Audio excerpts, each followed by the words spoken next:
Okay, so it looks like 2024 is shaping up to be a legendary year, not only for movies themselves, but for villains. Decade-defining villains. This year we have gotten Fade Rotha so far. May thy knife chip and shatter. We got Proximus Caesar. Say his words. Apes together, strong. Say his words. Apes together, strong. What a wonderful day! And now, we have who I believe, personally, may be the best villain of them all thus far in 2024, Chris Hemsworth's Dementis. Ready? Steady? Go! Do you have it in you to make it epic? Where are you going? Oh, so full of hope. There is no hope! It's too many bangers. I'm so sorry, I'm just waking up, so my voice is kind of cracking a bit, but you know what? Regardless, guys, let's get into it. This is Furiosa, a Mad Max saga.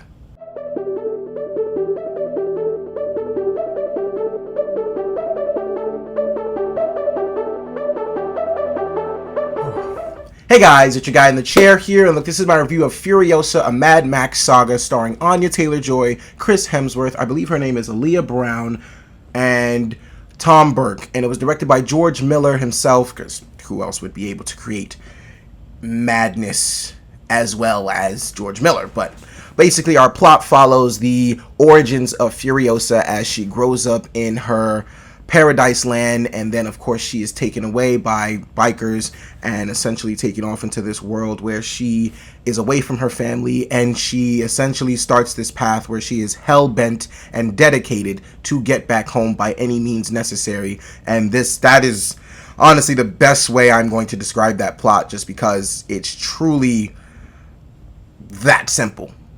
Like, it's truly that simple. That's always been Furiosa's goal. Even when we were introduced to Charlize Theron's character in Mad Max Fury Road, her goal was to always find her way back home. She always wanted to get back home. And that's plain and simple. That's really all you need to know going into this movie, that this chick is taken away from her home, and she needs to do whatever she needs to do by any means necessary to get back home. That's it. I'm spending too much time on this plot. Look, guys, let's just get right into it. I will start with what I didn't like, because I don't know how long I'm going to spend on the stuff I loved. The only thing I did not like about this movie was the runtime. I thought the runtime was a little bit just too long, maybe 10 to 15 minutes, and it's crazy because, honestly, going into this film, minor spoiler, I guess, here. Personally, this isn't a spoiler to me, but I'm just going to give a minor spoiler warning. Anya Taylor-Joy does not show up in this movie for an hour. And I'm definitely going to watch this movie again, now knowing that information, to see how I receive this movie a second time. But it took Anya Taylor-Joy an hour to get into this movie, and the movie was amazing without her. Like, the movie was really good, but at some point in time, I was like, okay, I really am wondering where Anya Taylor-Joy is, and I felt like, for me, that's where the runtime just went a little too long, because by the time Anya was introduced, we had like an hour and 30 minutes left, and I'm like, damn, I can definitely feel this runtime a little bit. So the runtime is my only gripe with this movie whatsoever. I felt like it could have been 10 to 15 minutes shorter, but shout out to Aaliyah Brown, who started this entire journey with Furiosa. Aaliyah Brown played the young Furiosa, and she did an amazing job. I mean, for her, like I said, Anya Taylor-Joy does not show up for an hour. So you're spending an hour with Aaliyah Brown, the young Furiosa, then you have Chris Hemsworth and all the other characters. You are spending an hour with them. And George Miller is spending that hour building this world, building the character of Furiosa. It's not just the Anya Taylor-Joy show, it is the Furiosa show. So you are truly getting a story built around Furiosa at two different stages of her life. And like I said, the movie was fucking amazing without Anya Taylor-Joy. So imagine what the hell happened when Anya Taylor-Joy got added into this mixing bowl of fucking chaos. It was incredible. It was incredible. I mean, oh my God. Like I said, nobody does madness better than George Miller, man. George Miller has a vision for these movies, and that vision is pure cinematic adrenaline being pumped right into your veins. That is the best way to describe movies like this. It is absolutely insane how gorgeous this movie is. It's insane how smooth the action is. It's insane how Anya Taylor-Joy maybe has 30 lines of dialogue throughout the entire movie, and 95% of it sounds exactly like Charlize Theron's character, which, she's playing Furiosa, the old character. She's playing the younger version, or she's playing, Furiosa's younger self, or Charlize Theron's younger self, so why would she not sound like her? No. It's actually pretty fucking weird for me how very similar in mannerisms, in vocal tone, in just complete aura, like it's the same person. I could sit here and argue with you that is the same person. Like that, it was amazing how much Anya Taylor-Joy embodied what Charlize Theron did with the Furiosa character, and she did an amazing job. She did an amazing job. I'm probably gonna go all over the place with my praise because it's just, everyone deserves it. This is why you go to the movies, to experience and witness things like this. And one thing I truly, truly appreciated about this movie, beyond, well, maybe not all of the other ones, because the original Mad Max trilogy has a lot more setup and lore to it and world building. I appreciate how the difference from Fury Road to this Furiosa, to this Mad Max movie, Furiosa, I appreciate how they took a lot more time to build this world and truly just introduce you to everything and how, like, the wasteland truly works. Like, we really only got a glimpse of it in Fury Road. This one truly explores it a lot more and builds an entire mythology around the Furiosa character, around Dementis, around Immortan Joe. It truly builds this world up. And I appreciated every single fucking second of it. Like I said, yes, the runtime was a bit too long for me, but it was only because I did not expect for Anya Taylor-Joy to take an hour to show up in this movie. And like I said, the movie is amazing without her. It's just I truly have to see it again to see how I respond to that a second time. But I think I'll enjoy it a lot more because, like I said, the young girl Aaliyah Brown, who played Furiosa, who had little to no dialogue whatsoever, was immaculate in her physicality. Her facial features, or the facial expressions she made, just the way she was carrying herself, she did a very good job. A lot of the physical stuff that this movie requires from the Furiosa and some of the female characters is incredible. And they do such an amazing job with it. They say so much by saying absolutely nothing. These characters do a great job at that. And one woman that I have to shout out is Charlie Frazier, I believe. This chick was in Anyone But You. She played like the rival romantic interest versus Sydney Sweeney in the movie. And she plays Furiosa's mom in this movie. She was in the first like 15 and 20, 25 minutes of this movie, and I was absolutely, completely in awe. I was completely just head over heels for this woman. This woman was badass. I mean, I'm talking about like Angelina Jolie in her prime, Mr. and Mrs. Smith, Salt, all those type movies. Like, I'm talking about, this chick was the definition of bad ass. Like, straight pedal to the metal kick ass type shit, where she was just hell bent on getting her daughter back. Charlie Frazier, be in more stuff, please. After what I witnessed in that first 15 to 25 minutes of what you were doing, I need to see you in more stuff. I need to see you in more stuff. Now, on to George Miller. What more can you say about George Miller? This dude is what? How old is George Miller? Like, this dude is what? George Miller is 79 years old, making shit like this. Honestly, it's crazy that we've actually gotten a lot of our older directors still making absolute bangers of cinematic experiences. You got Steven Spielberg with The Fabelmans. You got Martin Scorsese, Killer of the Flower Moons. Got George Miller doing Mad Max, doing Furiosa now. I mean, these old guys, man, they're legends for a reason. And George Miller is only solidifying his legendary status even more. Honestly, probably moving the GOAT status of movies like these. Like, just the GOAT of action, one of the GOATs of action movies. I can put George Miller up there. Why not? Because I'm telling you, as much as people will say, and yes, the action is a little bit quote unquote slower. That's in a lot of reviews. It's not as fast paced, or it's not happening as much as it was maybe in Fury Road. But whenever the action is going on in this movie, It's 110% adrenaline straight to the dome, and you are having, and it honestly, it feels like one of the war boys just spraying themselves up to get ready to sacrifice themselves, and it feels like every action scene just feels like something absolutely batshit crazy is going to happen. I'm honestly hyping myself up as I'm talking about this movie. I have to go see this again today. What George Miller pulled off here is just absolutely nothing short of spectacular. It's nothing short of spectacular. It's nothing short of triumphant. It's nothing short of amazing. It's anything that you can, any word you can use to truly praise what George Miller pulled off in this movie. He did it, and he did so much more. A lot of people are going to complain about the CGI or some of the visual effects.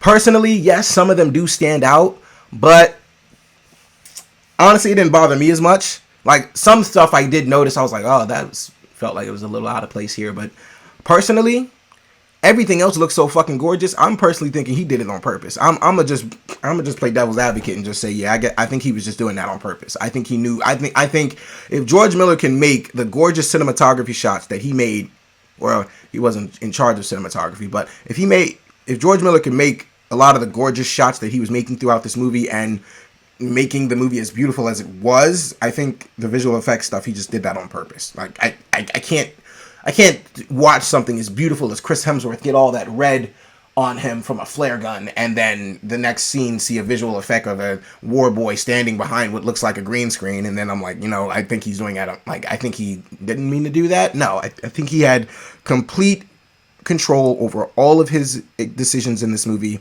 and I am not mad at any of them. Not mad at a single one. George Miller absolutely knows how to make cinema. He knows how to make unforgettable cinematic experiences, and Furiosa is another one to his bag. Now, on to the characters themselves, although I was praising them a little bit before. I'm going to start with my personal favorite. It is not Anya Taylor-Joy, as much as she absolutely murdered that role of Furiosa. My favorite person in this movie, by far, was Chris Hemsworth. Chris Hemsworth, ever since Bad Times at El Royale, told y'all that he can play some hysterical, what is she called? What is she called? Psychotic. Some brutal, psychotic, batshit crazy characters. Bad Times at El Royale told y'all that Chris Hemsworth knows how to play these villains well. And now Furiosa is cementing that wonderfully. Chris Hemsworth was the absolute star of this movie for me. And Anya Taylor-Joy is right next to him. There is one scene in particular where these two are having an acting off. It's a scene in the desert where she's standing, hovering over him. I'm not going to go any further into detail than that. But there is a scene in this movie where these two are having an acting off. And they are doing an immensely wonderful job at going at each other. I absolutely love it. Chris Hemsworth, though, every single word of dialogue, every single monologue this guy gets, every single moment Chris Hemsworth just gets to be on screen, if he's not even saying anything, he's doing something that grabs your attention immediately. He's doing something that just completely captures and embodies how sick this man is, how just demented Dementus is. I mean, Chris Hemsworth gave one of my favorite performances of the year thus far. Truly. It's not better than Timothée Chalamet and Dune, of course, but I mean, Chris Hemsworth gave one of my favorite performances. I don't know. I think Best Supporting Actor, if he can be nominated, please, Academy, please don't let this performance go under the radar. I'm begging you, please don't let this performance go under the radar. This man, if Austin Butler can even get nominated or looked at for his performance as Fade Rotha, I am truly asking that y'all take a look at Chris Hemsworth's body of work in this movie, because it is truly something to be absolutely in awe of. It is truly something that I did not expect. Like I said, this dude has too many one-liners that are just absolutely legendary. But beyond that, he just absolutely kills every single second of this role. Every single millisecond that he's on screen, he is just absolutely incredible. He's Chris Hemsworth. This is Chris Hemsworth's best performance by far. This is Chris Hemsworth's best performance in his career by far. It is not close. He took what he did in Bad Times at El Royale and he completely just worked on every single thing that he could do from that role to bring that into this, and he did it like 50 times better. Completely just murdered that role. And Anya Taylor-Joy, like I said, she could not have embodied Charlize Theron's Furiosa even better. Like I said, 95% of the time, I am sitting here thinking to myself, are they using like voiceover work? Are they using like Charlize Theron's voice at all in this movie? Because she not only sounds just like her, she's moving like her. She's doing everything just like her. And I understand, yes, she's playing that character, but not everyone that plays a younger version of a character embodies the character so much that it's literally, you can't tell these two apart. I haven't seen acting like that. And Anya Taylor-Joy has that. She has that, and she's killing it from beginning to end. Or should I say, the middle of the movie to the end. And the 5th chapter in this movie, Beyond Vengeance. You know that meme where the guy's sitting up in the chair like he's locked in to play video games now? That's what Beyond Vengeance is. Beyond Vengeance is straight locked in from everybody. It's locked in from George Miller. He's locked in from Chris Hemsworth. Locked in Anya Taylor-Joy. Everyone in this final act of this movie is completely locked in to create a cinematic experience unlike any other that you've experienced or witnessed this year in 2024. George Miller's Furiosa is absolutely phenomenal. And I need everybody to just go check it out. As simple as that. This movie is absolutely phenomenal. I can't wait to go see it again. Look, guys. Overall, we are going to have a crazy race for the movie of the year this year. I personally think Dune will probably still take it away. Personally, Challengers and Dune are still 2 of my favorite movies of the year. This one is definitely 3rd. It might be in the 1A, 1B, 1C tier after I see it again, because I need to see it again. But as far as I'm concerned, walking out of that theater the first time, as far as what I witnessed, was nothing short of immaculate, nothing short of impotent Joe, but it was everything I wanted from this movie and so much more. And I loved the storytelling. I loved the pacing of this movie. I loved the way that they truly took time to flesh out not only the Furiosa character herself, but this world. I truly loved everything. Or not everything, because of the runtime, but mostly everything about this movie. And for all those reasons and so many more, guys, I'm going to give Furiosa, a Mad Max Saga, a 4.75 out of 5 stars. Alright guys, so Furiosa, a Mad Max Saga. Have you seen it? What did you think about it? Look guys, thank you so much for watching. I really do appreciate it. Be sure to like, share, subscribe, all that good stuff and so much more. Look, this is your guy in the chair. More content coming to you soon.